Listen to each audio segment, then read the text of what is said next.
The road had no name, just a soft trail of dirt winding through a pale valley, brushed by wind and faint with the smell of rain that never came. Elias had been walking since dawn. The sky was a low white sheet, the kind that blurred the distance and made everything look half-dreamed. His boots left prints that filled with mist, vanishing moments after he passed. He wasn't running from anything, though people often assumed travelers were. He was simply walking, as if something ahead, though unseen, was waiting. The land stretched open and empty, broken only by old fence posts and the skeleton of a cart lying in the grass. Every now and then, he thought he saw shapes in the fog, the faint outline of trees, a flicker of color, but when he blinked, there was only silence by midday. He reached a rise where the road thinned into two faint lines of mud. Beyond it, the fog grew denser, rolling like smoke through the hollow below. The air smelled different there, sweet, almost like fruit. Though no orchards grew in that barren land, Elias stopped and took a breath. His shoulders ached, his throat was dry, but something about the scent pulled him forward. As he stepped into the fog, the world went quiet. No birds, no wind, just a soft hum, low and constant, like the sound of distance itself. Then, through the white veil, he saw it. Rows of trees, tall, dark trunks rising from the ground, their branches heavy with faintly glowing fruit. The light was gentle, pulsing like a heartbeat, pale gold fading to silver. He stood still for a long time, unsure whether to move closer. The mist drifted around him, curling through the branches. The air was warm now, and he could hear the quiet drip of condensation falling from leaves. He took another step, and then another, until he was standing among the trees. The fruit gave off a soft fragrance, strange and familiar at once, like something remembered from childhood. Blurred by time, he reached out. The nearest apple was cool under his fingers, smooth and perfectly still. But when he touched it, a sound came, faint and human, a woman's laughter. Lighter this time, fading quickly, swallowed by the air. He looked around. No one was there. Only the quiet orchard stretching endlessly in both directions. And yet, for a heartbeat, he could swear the fog had shaped itself into the outline of a face. Then it was gone. He dropped his hand and stepped back. His pulse slowed. The orchard didn't move, but the mist seemed to breathe, slow, deep, alive. Elias glanced down at the ground. His footprints had vanished again. He stood in silence, the smell of the fruit thick around him, the faint hum pressing softly against his ears. Somewhere ahead, deeper in the mist, he thought he saw a light, a single lantern glow between the trees. He began walking toward it. Asterisk. The fog grew heavier as Elias walked. It curled around his boots and wrists, soft as breath, almost guiding him. The lantern light ahead wavered, like it was waiting for him to catch up.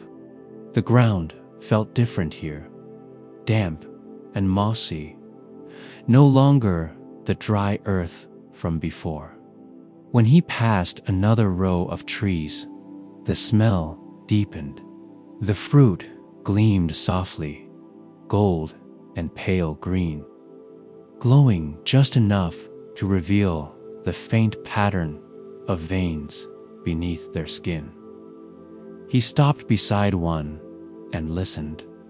Somewhere in the mist, a soft rustle like fabric brushing wood. Then footsteps. Elias turned sharply. At first, nothing. Then a shadow appeared, tall, slight, and moving with unhurried ease. An old man emerged from the fog, holding the lantern Elias had seen. Its light revealed a face lined with time, almost kind. His eyes, though, were sharp, as if they carried too much memory. "You found your way in," the old man said, his voice gentle but deep. Elias nodded, unsure what to answer. "I didn't mean to intrude," he said. "I was just walking. And the fog, it brings people who forget where they were going," the man said, finishing for him. "It always does." He turned, motioning for Elias to follow. The lantern's light cut a narrow path through the mist. They walked between the rows in silence. The hum Elias had heard earlier grew stronger here. Not loud, but close, as if coming from beneath the soil. The old man stopped by one of the trees and rested his hand on its bark. "These trees," he said quietly, "don't grow from seeds." Elias frowned. "Then, from what?" The man looked at him. The lantern light caught his eyes, pale and distant, like moonlight through water. "Memories," he said. "Each one grows from a memory someone left behind, a moment they could not carry any longer." Elias tried to laugh, but it came out thin. "That's poetic." The man smiled faintly. "No, it's true." He lifted the lantern, and its glow spread over the nearest tree. Inside the fruit, Elias saw something, a flicker of motion, like light passing through glass. Then, clearer, a small boy chasing a dog through tall grass, both laughing. It lasted only a moment before fading. Elias stared. What was that? "The past," the old man said simply. "The orchard keeps what we forget."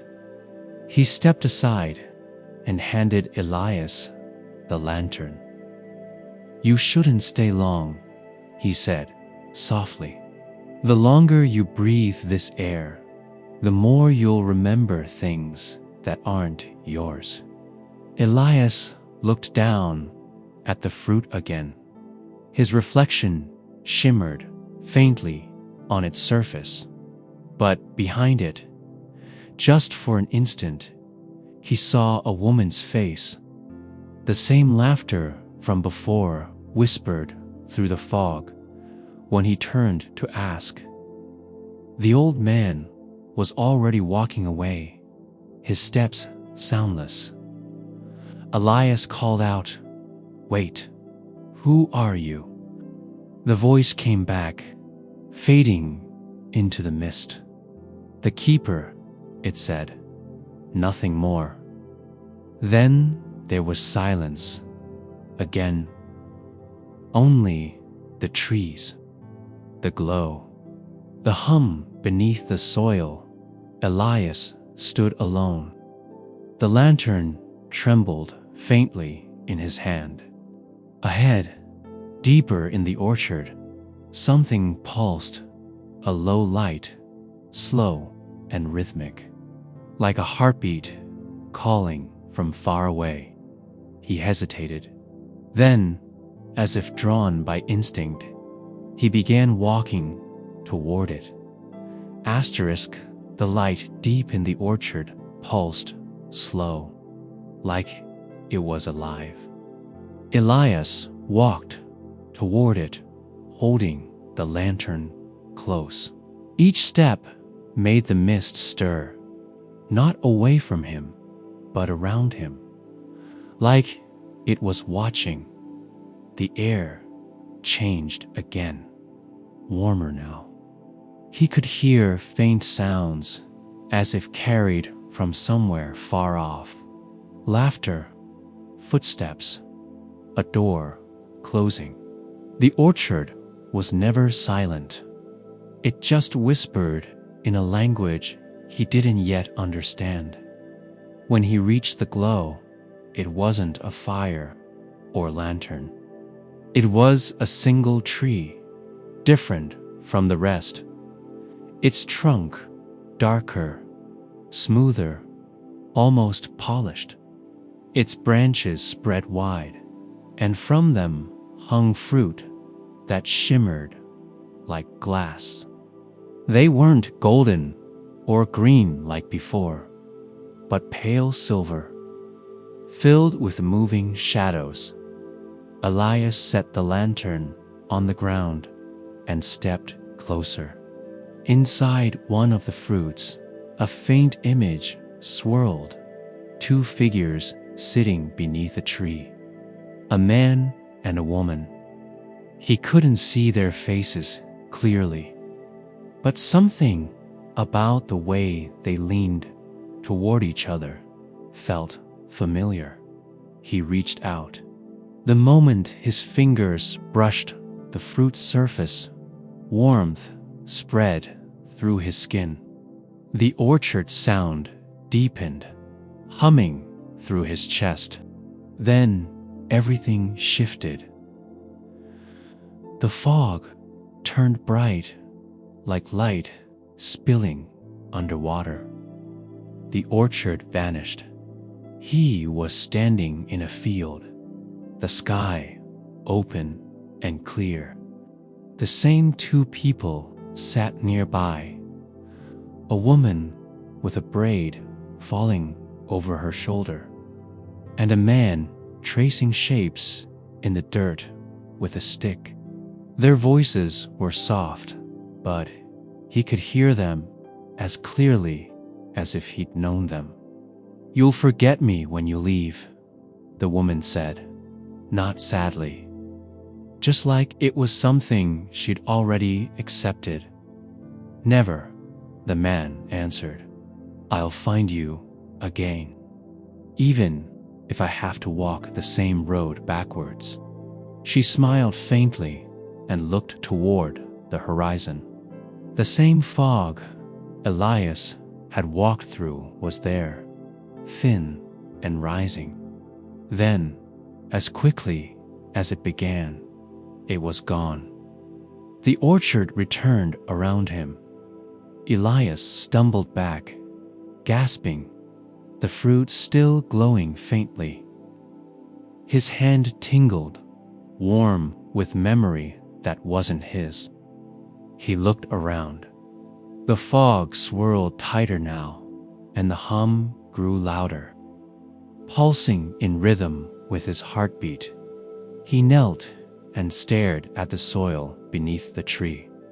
It was soft, darker than the rest. And there, half buried, he saw something metallic. A chain, thin and old, tangled in roots. He brushed the dirt away and found a pendant. Inside was a faded picture, a woman with a braid, the same one from the vision. Elias looked up. The orchard stretched endless, but it didn't feel empty anymore. Every tree seemed alive, quietly holding moments like that one, lives frozen between breaths. He whispered into the mist, unsure who he was talking to. Why am I seeing this? The fog moved gently, almost like an answer. And from somewhere behind him came a voice, the same calm tone as before, but softer now. Because you've started to remember. Elias turned, but no one was there. Only the drifting white air, the hum, and the faint glimmer of fruit swaying above him. He stood for a long time before picking up the lantern again. The pendant felt warm in his pocket. He didn't know where the road had led him, only that there was no going back the way he came. So he went deeper, deeper. The deeper Elias went, the quieter his thoughts became. It was as though the orchard didn't just fill the air, it filled him too. The mist pressed close, soft and endless, carrying faint sounds that seemed to rise from the soil itself. Sometimes he thought he heard footsteps behind him, but when he turned, there was only white air. Other times, laughter, a door creaking open, the clang of something dropped on stone. They came and went like the tide. He passed trees that glowed faintly blue, others almost white. Some bore no fruit at all, their branches reaching upward like empty hands. Beneath one, a small stone bench leaned to one side. Half swallowed by moss, he sat there, setting the lantern beside him. His reflection flickered on its glass, blurring each time the fog rolled past. The pendant in his pocket felt heavier now. When he pulled it out, it gave off the faintest warmth, almost like a heartbeat. He turned it over in his hand. The photo inside was faded, edges curled, but he could still make out the woman's eyes, calm, knowing, almost waiting. You remember her? A voice whispered. Elias froze. It wasn't loud, but it came from close, maybe right beside him. He looked up, heart tight. The orchard was empty. No figure, no keeper, only the shifting fog. He stood, scanning the trees. Who said that? No answer. Only the hum beneath everything, steady and deep. He waited, breathing slowly.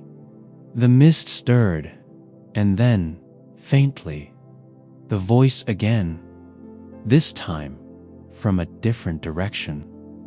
She waited here once, too. He turned toward it, his lantern swinging. Waited for who? The fog thinned just enough for him to see a shadow between the trees. A woman, barefoot, wearing a dress that moved like the mist itself. Her face was soft, but blurred, as if it didn't belong to just one person. Elias stepped forward. "Who are you?" The figure tilted her head slightly. Her voice was gentle, but carried that strange echo, like it was speaking from a memory rather than from the present. "I used to be someone," she said. "Then I stayed too long." Her shape wavered, fading and reappearing with each breath of fog. "The orchard keeps what we can't let go of. You touched it. Now it remembers you too." Elias frowned. "Remembers me? I've never been here." The woman smiled faintly. "Are you sure?"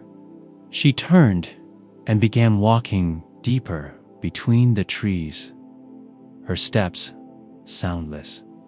The fog closed behind her like a curtain.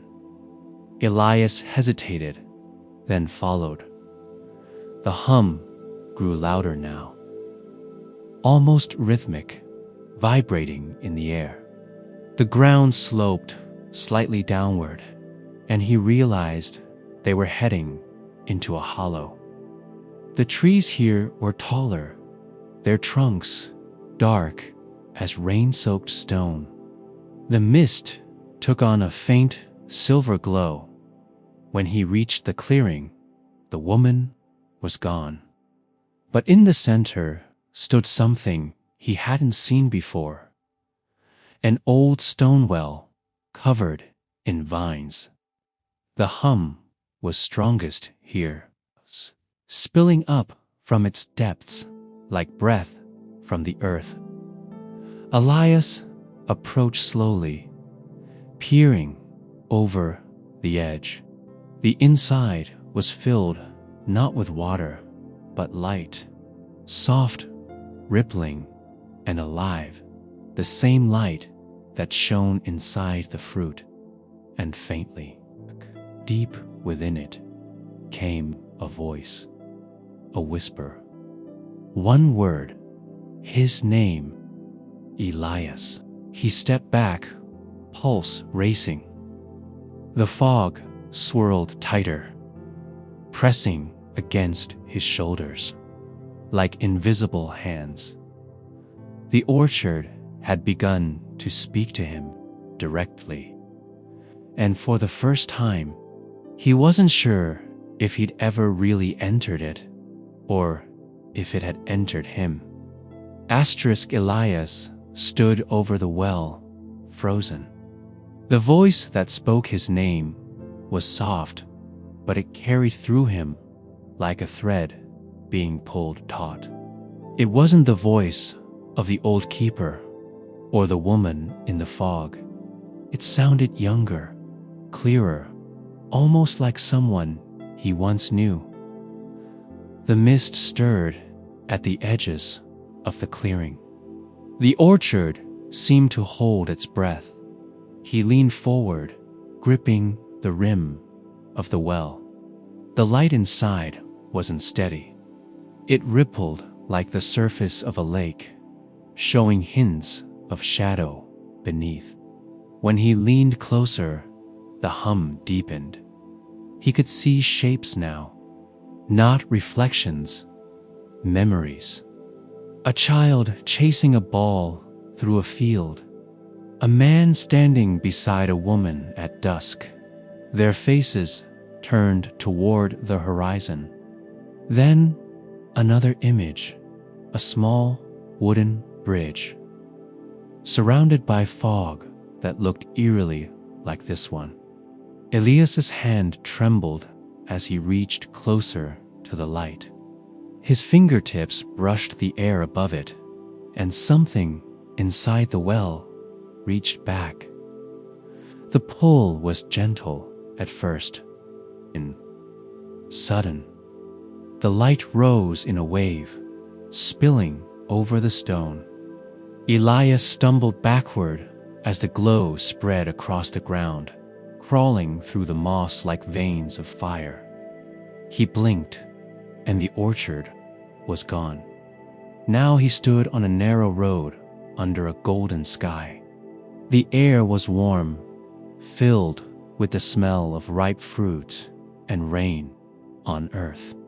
Down the road, a boy ran barefoot, laughing.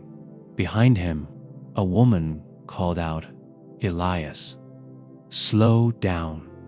Elias froze. The boy turned just enough for him to see his face. It was his own. The vision rippled like a reflection disturbed by a stone. He tried to step forward, but the world shimmered, and the scene broke apart, replaced by another. He was older now, standing beneath the same trees, the same woman beside him. She smiled, holding a small pendant in her hand, the same one now in his pocket. "Don't lose this," she said. "If the fog ever comes, remember the orchard. It remembers us." He tried to speak, but his voice caught in his throat. Then, as before, everything shattered. The golden light collapsed into mist. The road faded, and the orchard returned, still, cold, endless. Elias stumbled backward, gasping. His hand went instinctively to his pocket. The pendant burned against his skin, hot as a coal. He pulled it out and found it glowing faintly, the same silver light as the well. He looked down into it again, but now the well was dark, empty. The hum had stopped. Only silence. For a long time, Elias stood there, shaking. He felt the fog closing around him again, whispering faint fragments of his own name. Maybe the orchard didn't just store memories. Maybe it fed on them. He lifted the lantern. Its light flickered weakly, barely cutting the mist. Ahead, between the trees, he saw the faint outline of a figure, tall, still, waiting. It was the keeper. And this time, Elias could see that his face wasn't aged as before. It was younger, identical to the man from his vision. He whispered, voice cracking, "What is this place?" The keeper didn't move. His eyes reflected the lantern light, calm and endless, and where you've always been going back to. The mist trembled, thickening around them both. Asterisk. Asterisk. Elias didn't move. The ground under his boots felt soft, almost alive, breathing faintly with the rhythm of the fog. He stared at the keeper, Kay, trying to find words, but they tangled before they could form. The lantern in his hand flickered once more, then steadied, its glow faint against the pale light that seemed to come from nowhere. "What do you mean?" he finally whispered. "How could I come from here?" The keeper tilted his head slightly, his expression quiet, almost kind. "You think memory fades when people die, Elias," he said. "It doesn't. It lingers. It takes form. This place was built by those who couldn't let go. You were one of them." Elias' heart thudded. I'm alive. The words left his mouth like a plea. The keeper looked at him with something like pity. You were. The fog stirred around them, rippling as if touched by wind. But there was no wind here, only stillness.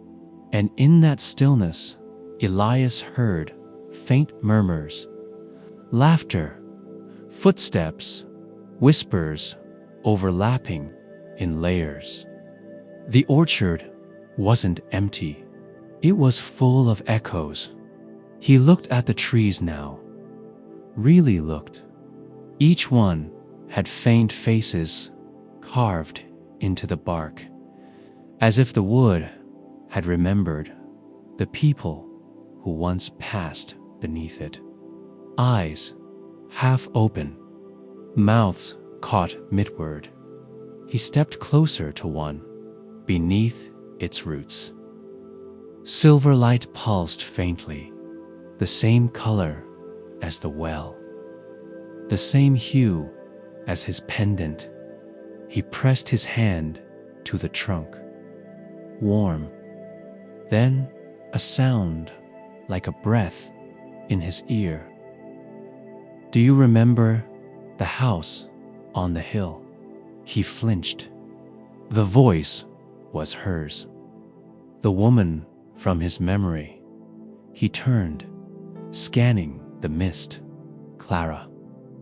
Her name tasted familiar, though he hadn't spoken it in years, maybe lifetimes.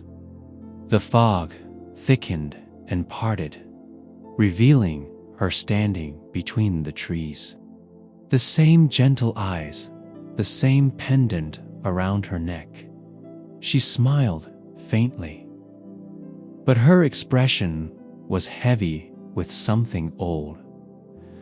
You shouldn't have come back, she said. You were supposed to forget. Elias felt a rush of cold up his spine. I didn't choose this. No one ever does. She stepped closer.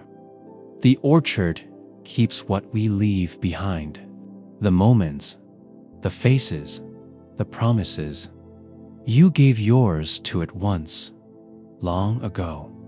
He shook his head, backing away. Why would I give away my life? Her voice softened. To save mine. The fog pulsed again, brighter now, glowing faintly gold at the edges. And suddenly, Elias remembered flashes, the storm, the river, her hand slipping from his, the light swallowing everything. He'd been here before. The keeper's voice broke through the silence, calm but unshakable. The orchard remembers those who trade memory for love, but it cannot release both. To keep her, you left yourself behind. Elias stared at the pendant, trembling. Then, what am I now? The keeper's answer came slow, steady. You are what's left of a promise. The trees began to shimmer. The faces in the bark turned toward him, one by one. Clara reached out, her eyes shining like the well's surface. If you go back, she said softly, you'll forget me again. The world will feel new, but empty. You'll live, and I'll stay here, in the orchard. He looked at her hand, so close, trembling slightly. Then, at the pendant in his palm. Its glow was fading now, like a candle burning low. He realized the choice was his. Stay and remember, or leave and live. The fog around him whispered both options in 1,000 voices, echoing his heartbeat, and For a moment, everything stood still, even time. Asterisk, the air had weight now. Like the fog had thickened into something you could almost touch. Each breath felt slow, deliberate. The orchard hummed softly, a low vibration under Ilias's feet, as if the ground itself was waiting for his answer. Clara's hand hovered between them. She didn't move closer, didn't urge him. Her eyes were calm, though sorrow lived in them. The keeper stood a few steps away, the faint light of his lantern flickering through the haze. His face unreadable. Elias closed his fingers around the pendant. The metal had gone cool again, the faint glow inside it dimming. He wanted to ask what would happen to her, to him, to this place, but the words didn't come. He already knew. If he stayed, this orchard would become his world. If he left, he would wake in a body that barely remembered the shape of her face. He turned toward Clara. When I left, before. Did I forget you right away? She nodded once.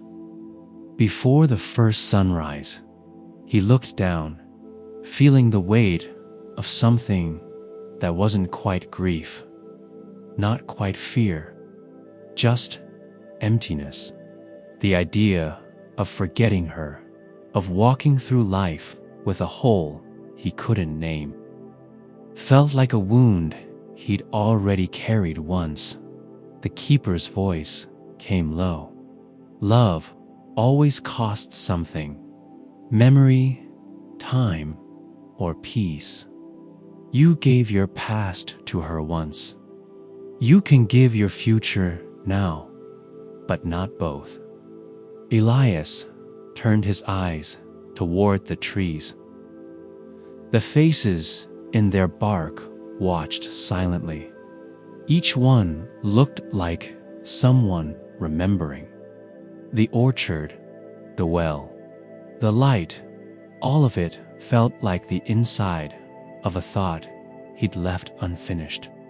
He took a step toward Clara. The fog pulsed gently. I don't want to forget you again. Her voice trembled now, softer than before. Then you'll never wake up. He hesitated. Would it matter? She reached up, brushing a fingertip against his cheek.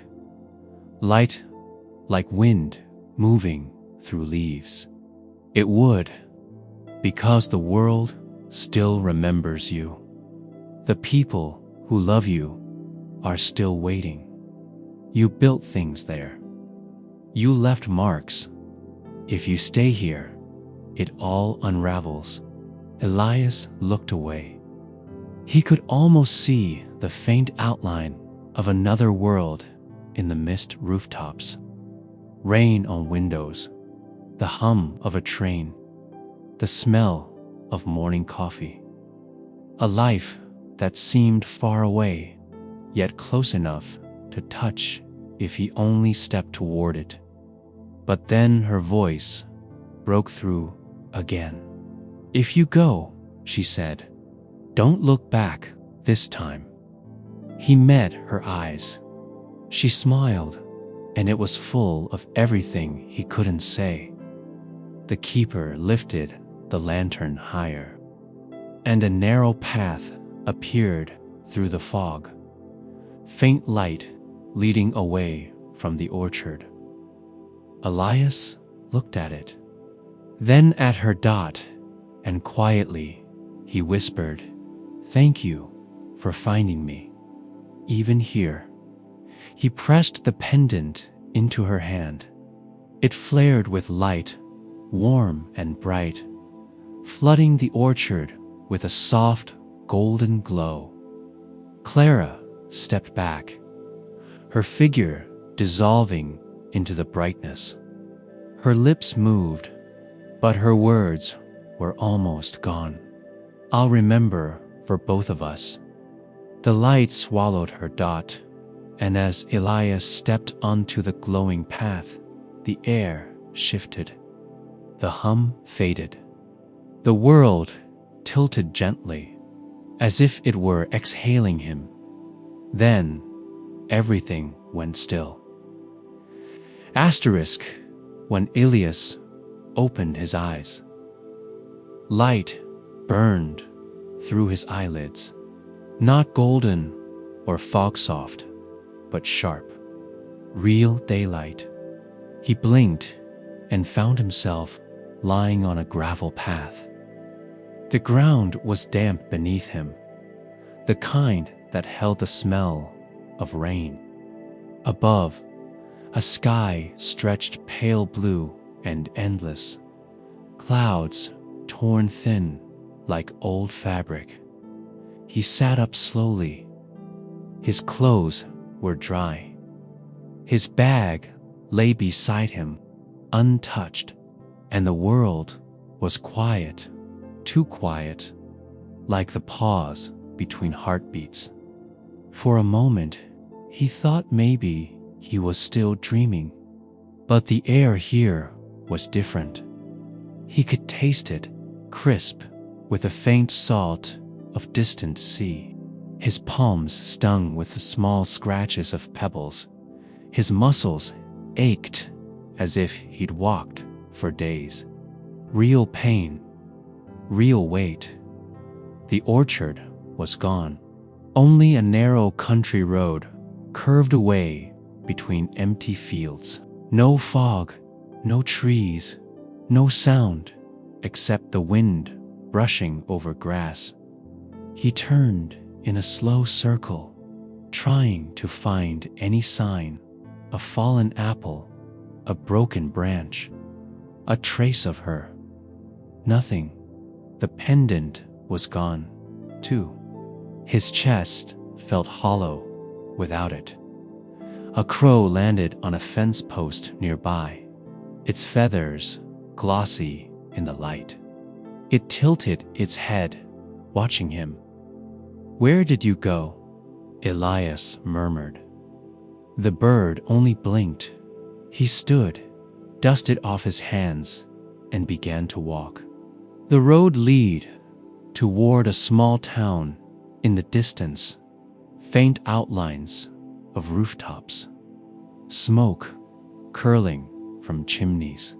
His boots crunched softly over the stones. Every sound felt new. The flap of wings, the hiss of grass against his legs, the murmur of a brook somewhere ahead.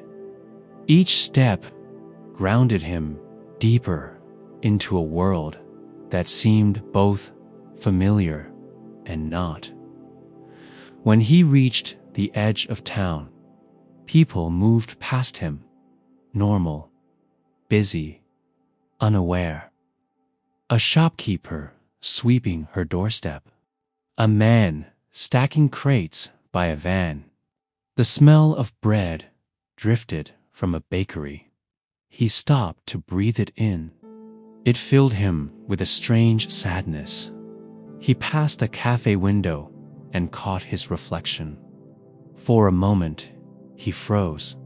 There was something in his eyes, a faint shimmer, like a reflection of soft gold beneath the surface.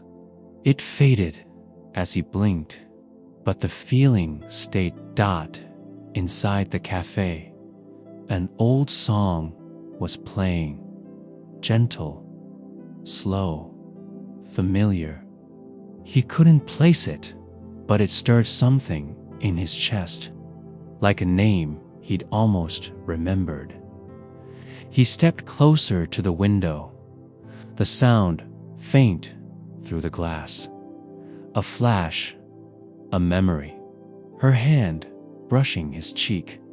The orchard glowing like dawn. Her voice saying, "I'll remember for both of us." Elias pressed a hand to his chest. Beneath his skin, something pulsed, once warm, faint, like a heartbeat, not his own. He didn't cry. He just stood there, quiet, while the world moved around him. After a while, he walked into the cafe and ordered tea. He sat by the window, watching people pass by. He didn't know where he'd been, not anymore, but somewhere far away, in a fog-covered valley no map could show. He felt that someone still remembered, and the warmth inside him flickered again.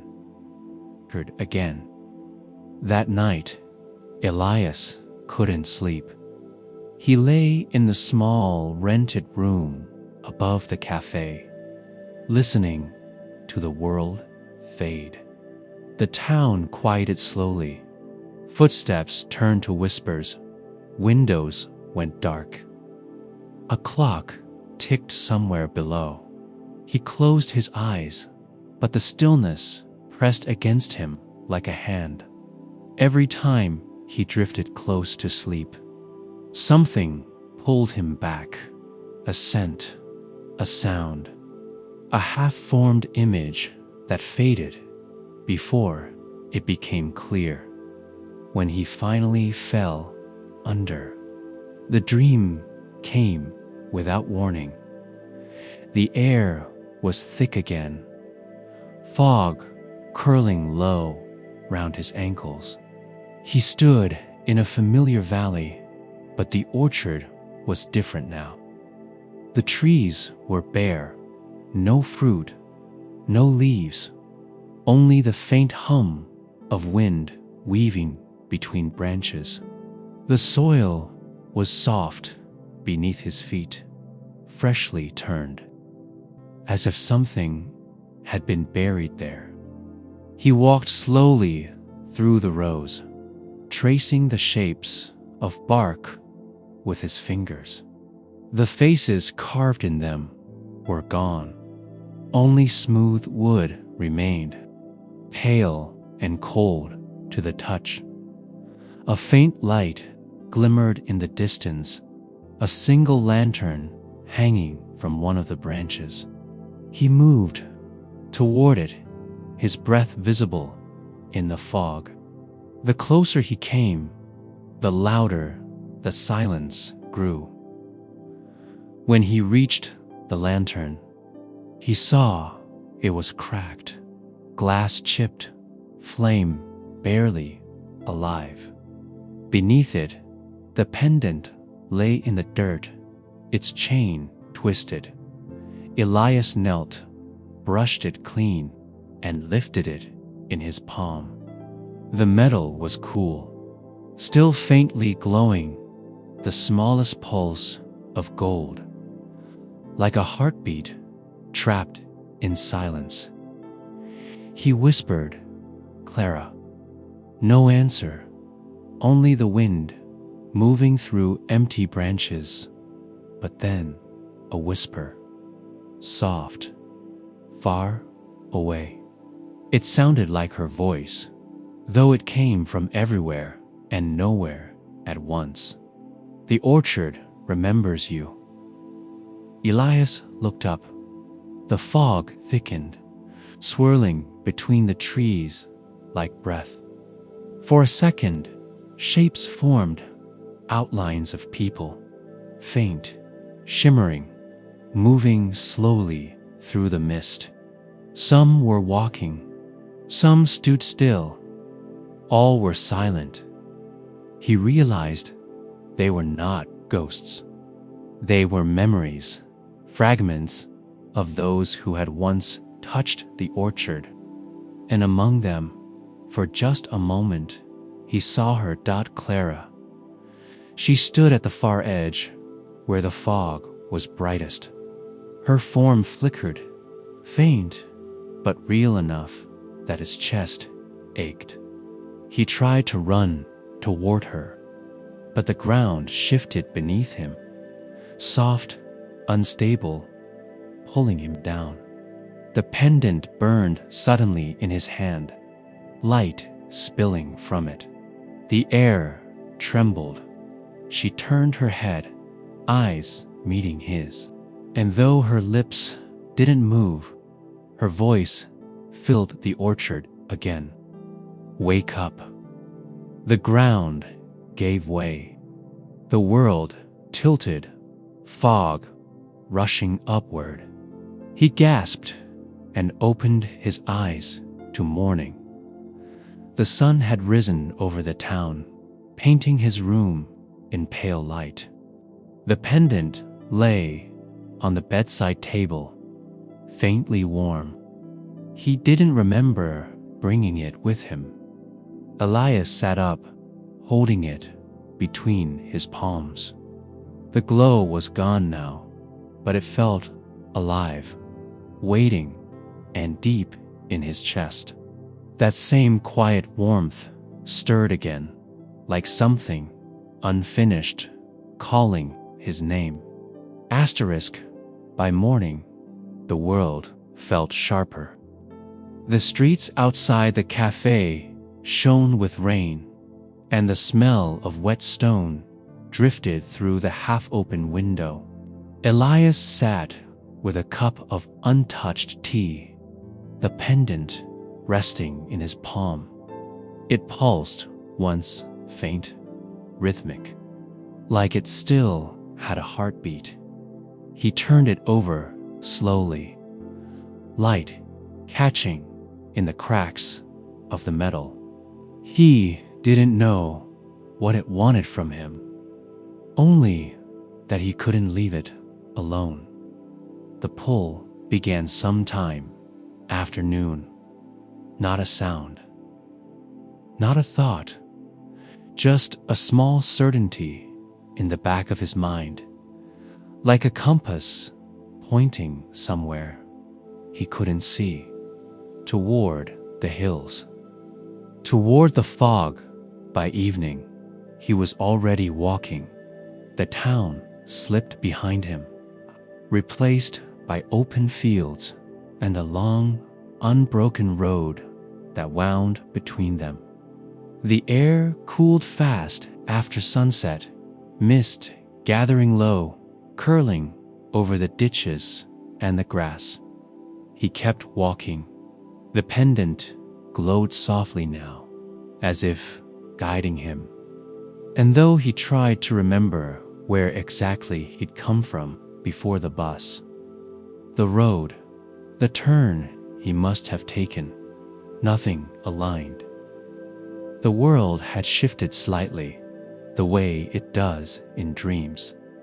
By midnight, he reached the crossroads. It was empty, no lights, no signposts, only a cracked milestone, half buried in dirt. He stopped, catching his breath. The fog rolled in thicker from the left path. The pendant warmed in his hand. He followed it. The road narrowed into an old trail, barely visible beneath tangled grass. The sound of his boots dulled. The mist closed around him again, familiar, heavy, humming faintly beneath the silence. He didn't call out this time. He just walked until the outline of something large took shape ahead. A gate, ancient, stone half swallowed by roots and moss. The carvings were faint, but there. The same curved marks he remembered from the orchard walls, spiraling inward like the rings of a tree. The pendant shone brighter, reacting to it. Elias reached out and pressed it against the cold stone.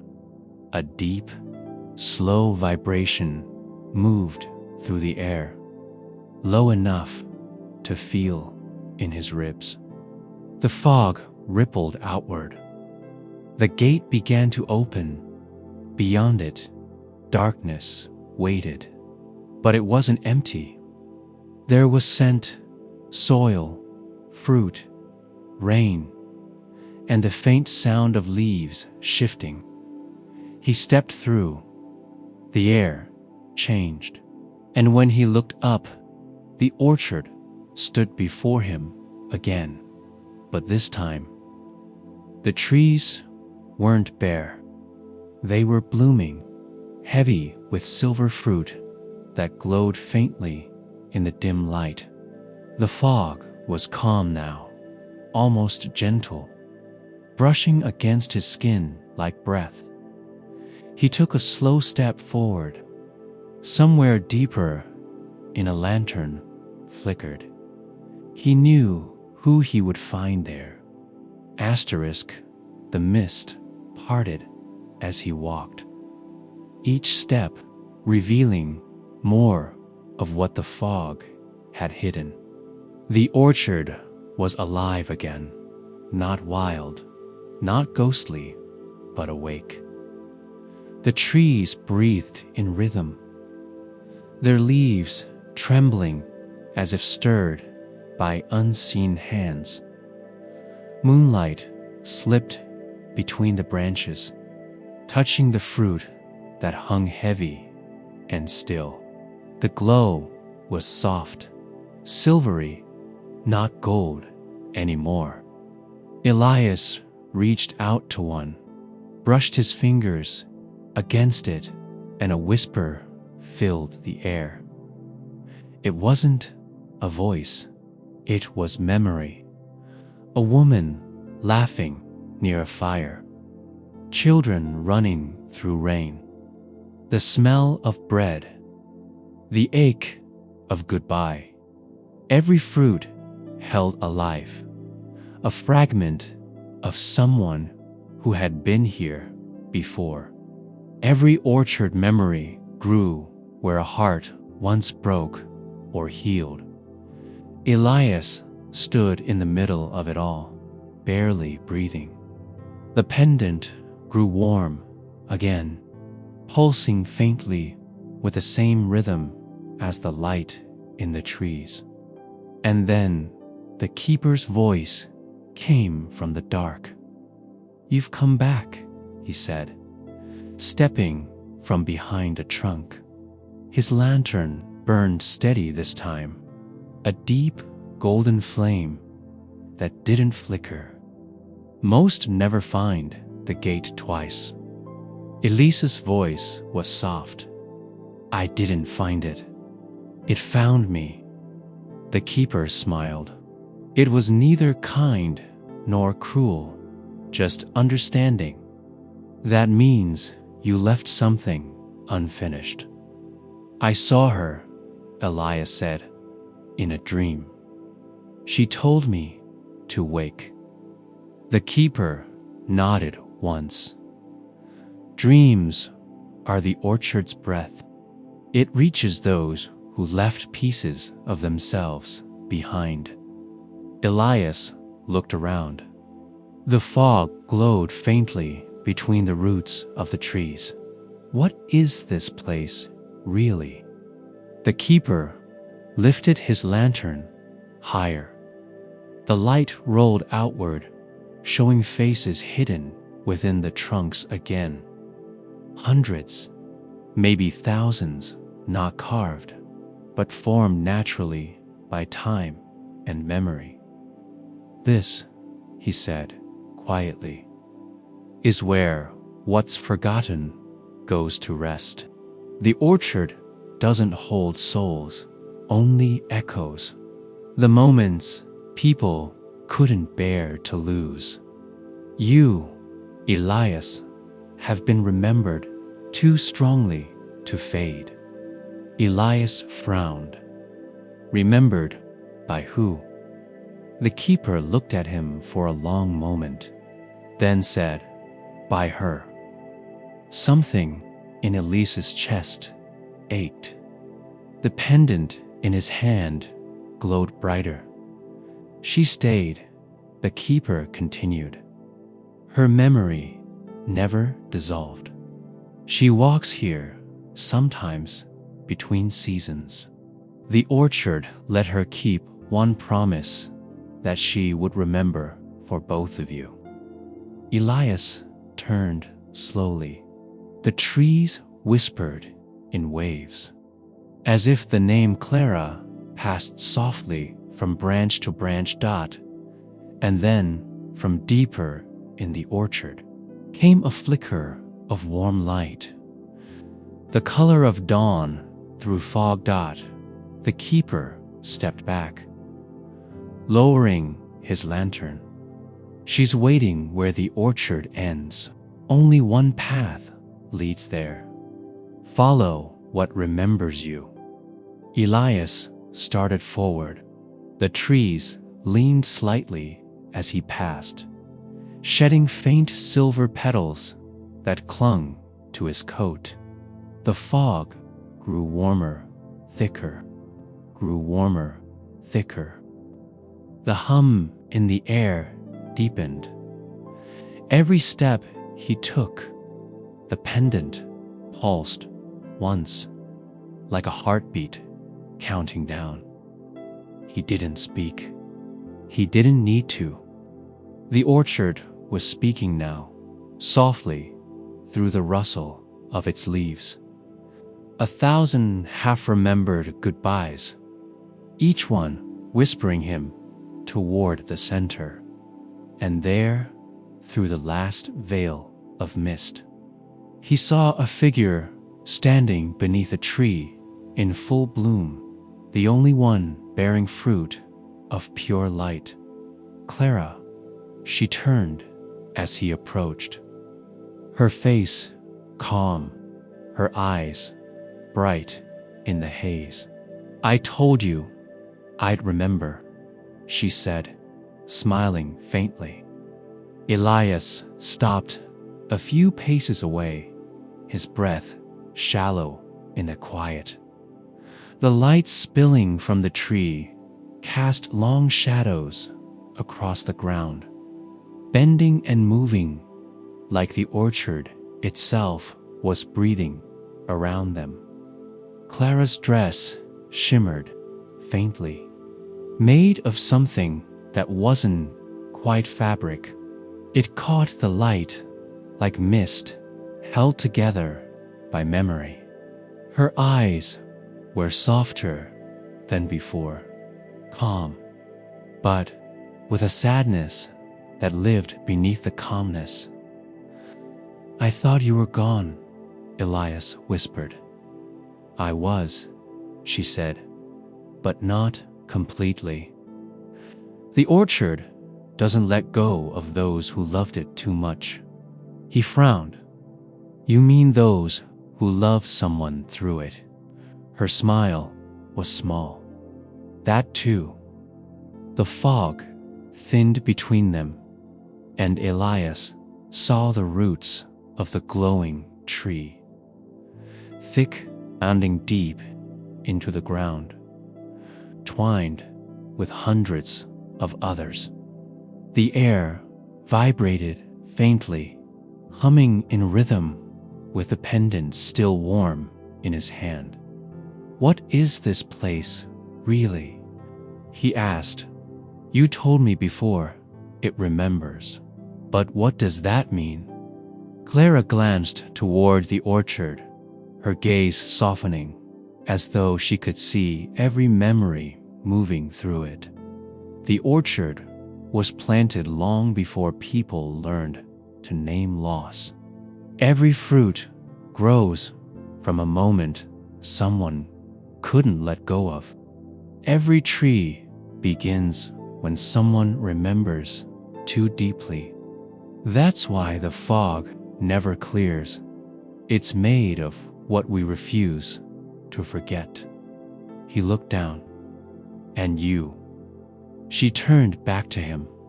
"I became part of it when you left. The orchard offered me a choice, to fade or to stay and keep what we were alive a little longer. I chose to remember. Elias felt the ache rise in his chest again, the same quiet weight he'd carried since waking. You stayed for me. I stayed for what you were. The version of you that this place still holds. The branches above them trembled gently, scattering faint petals of light. One brushed his hand and dissolved like smoke. Elias took a step closer. If this place is made of memories, then what happens when I remember too much of it? Her eyes flickered, sorrow passing through them. Then you belong to it. The pendant glowed stronger, pulsing faster. He could feel something shifting inside him, the line between dream and waking, fading and remembering, beginning to blur. Then, why call me back? He asked. Why not let me stay gone? She reached out, touched his chest where the warmth pulsed beneath his ribs. Her touch was soft, steady. Because the orchard isn't meant to keep the living.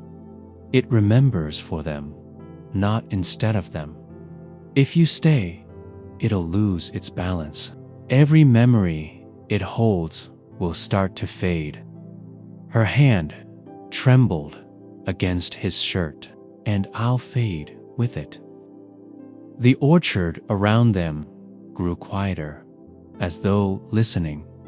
The light dimmed slightly. Elias looked at her, at the glow around her form, at the way she seemed to flicker every time the pendant brightened. He understood now. She wasn't standing before him. Not entirely. She was memory made real. What happens if I leave again? Her voice broke a little. You'll forget me. For good this time.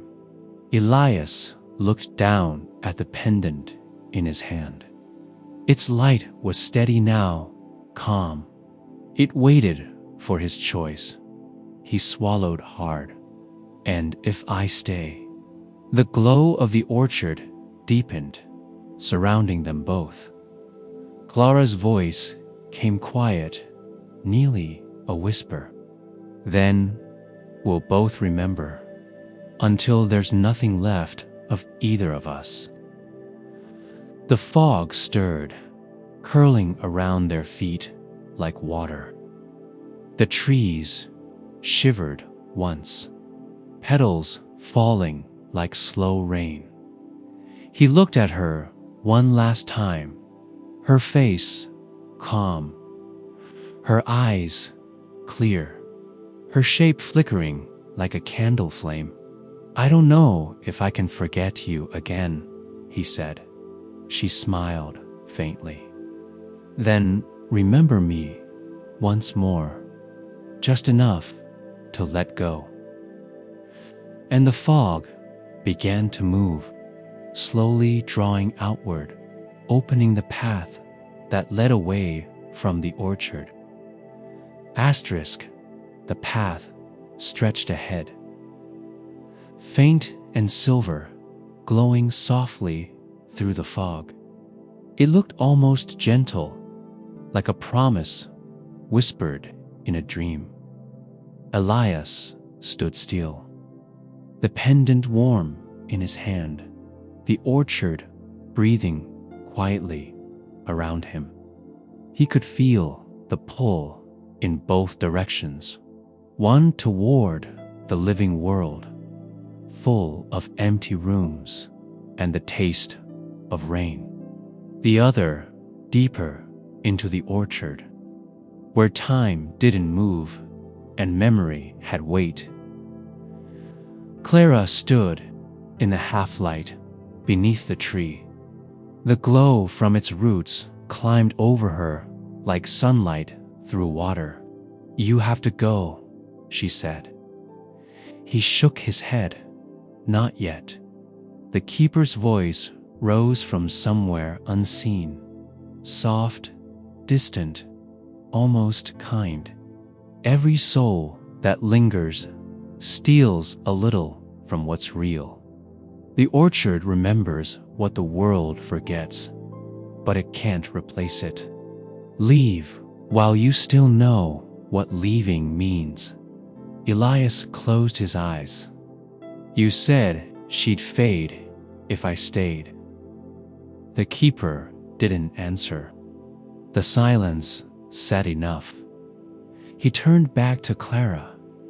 She looked smaller now, lighter, as though her edges were made of fog instead of flesh. He stepped toward her, but the air between them thickened, holding him back. "Clara."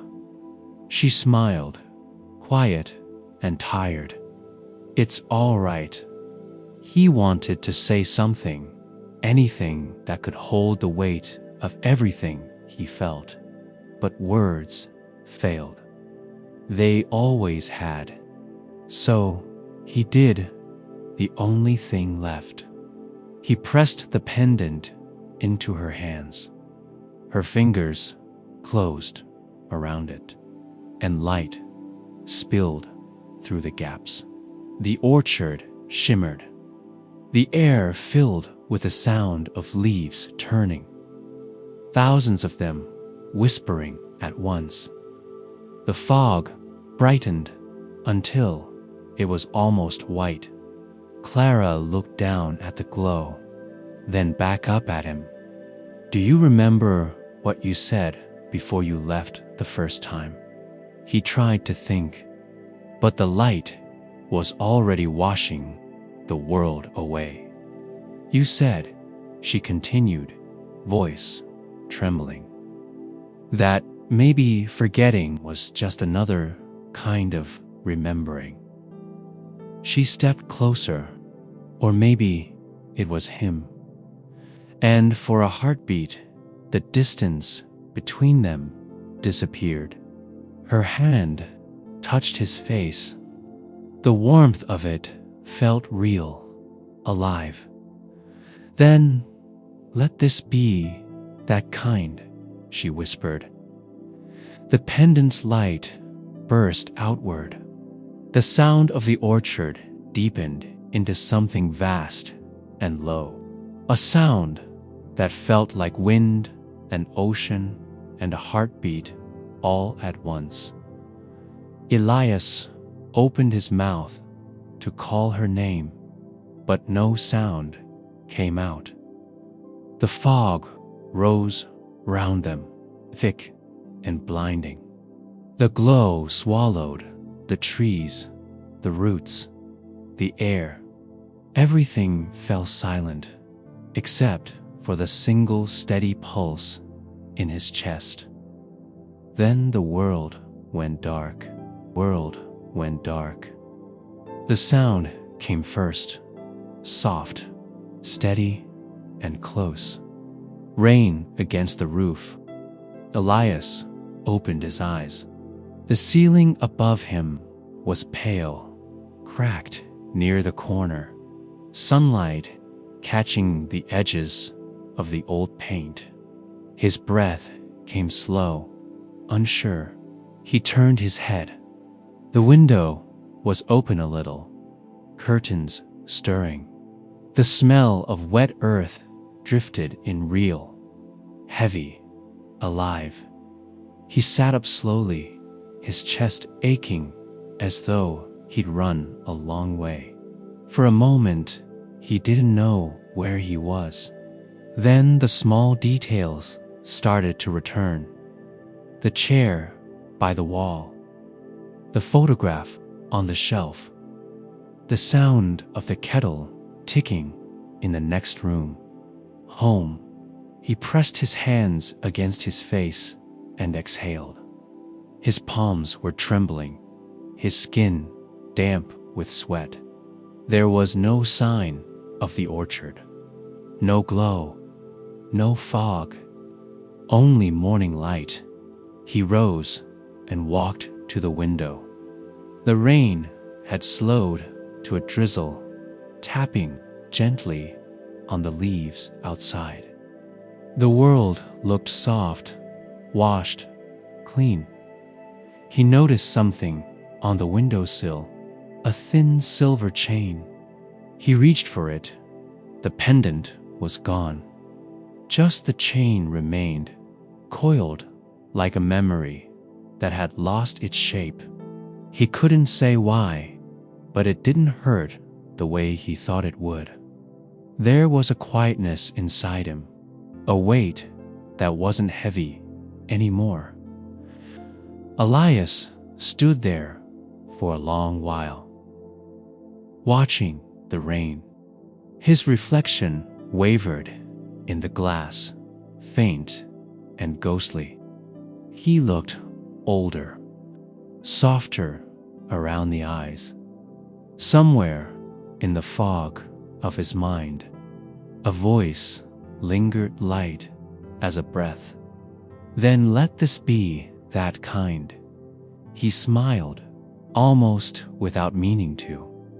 Outside, the road curved away from the house, narrow and wet, winding between low hills.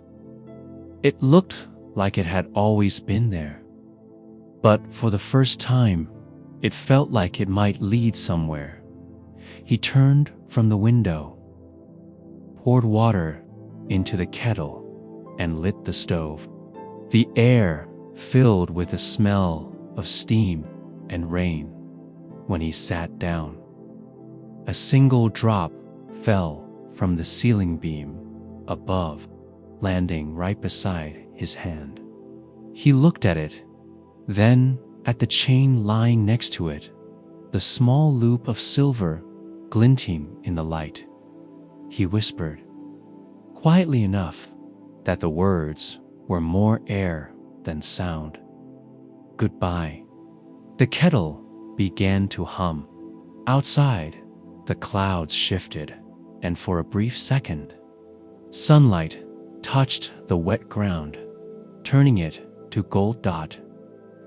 And that was how the road that led backwards ended, not with loss, but with a quiet return, a silence that felt like peace.